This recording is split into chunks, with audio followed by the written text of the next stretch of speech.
These caves are incredible. I don't even want to call them caves because it's called the Barabar Caves, but these things are not caves.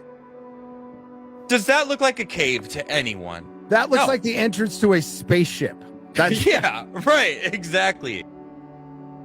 It's like a Right. single granite Vein. One vein. huge piece.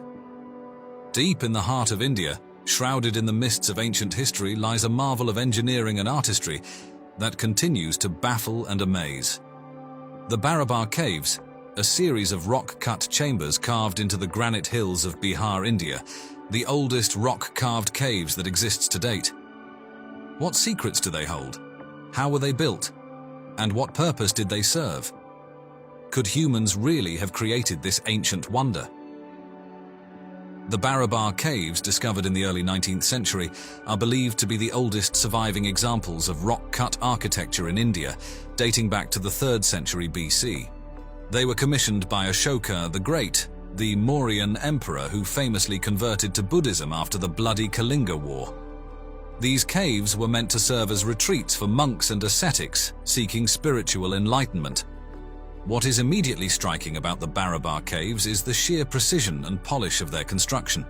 The walls and ceilings are so smooth, they seem almost mirrored. The interiors are devoid of any ornamentation, emphasizing their austere and contemplative purpose.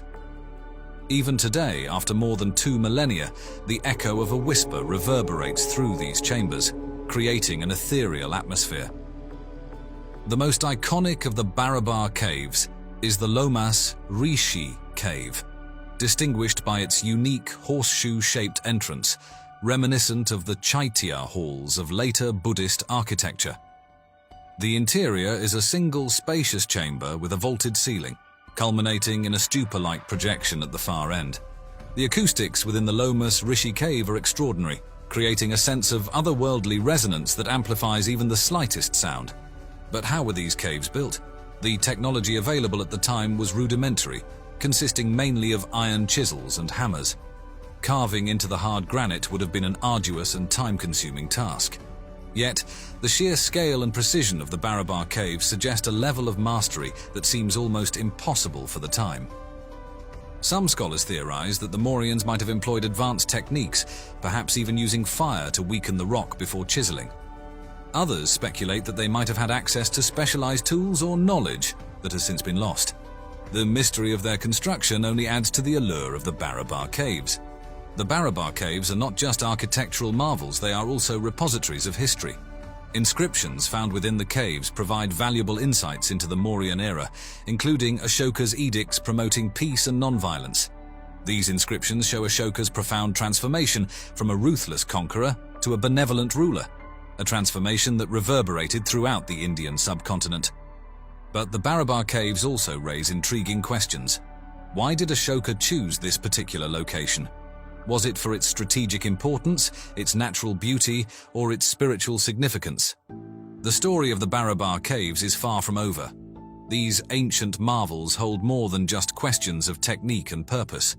As we dig deeper into the mystery, we find that the caves are connected to a broader network of ancient secrets, some hiding in plain sight, others concealed beneath the surface of history.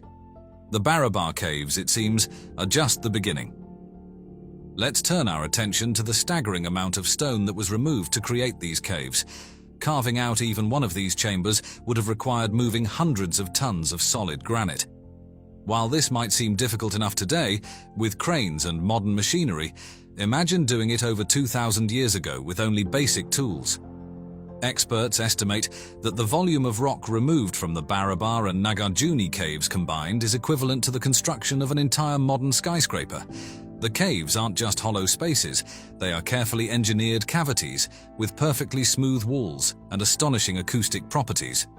This raises the question, were these caves intended for something far more complex than simple meditation?